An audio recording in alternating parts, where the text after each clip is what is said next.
অফিসের একটা celebration dinner ছিল। তখন বলেছিলে মিটিং শেষ না হওয়া পর্যন্ত তুমি বের হতে পারবে না। লতা, তুমি মিথ্যা বলছো। না, মিটিং ফলোড বাই ডিনার। আমি বাজার করেছি, আমি রান্না করেছি তোমার জন্য। আমি চেয়েছি আজকে আমরা কথা বলবো, আমাদের মধ্যে দূরত্বটাকে অতিক্রম করব। তুমি খাওনি? কি করছো তুমি? তুমি আমাকে চাকরের মতো ট্রিট করছো। না মাসুম, আমাদের কোনো উপায় নেই।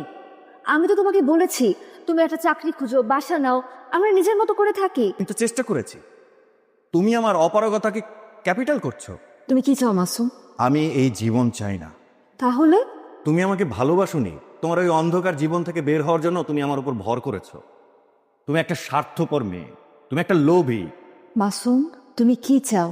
আমি তোমার এই পঙ্কিল জীবন থেকে মুক্তি চাই, তুমি আমাকে মুক্তি দাও।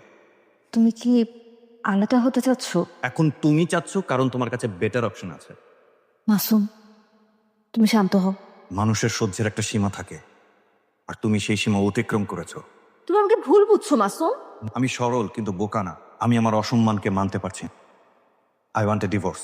তুমি আমাকে ভালোবাসোনি।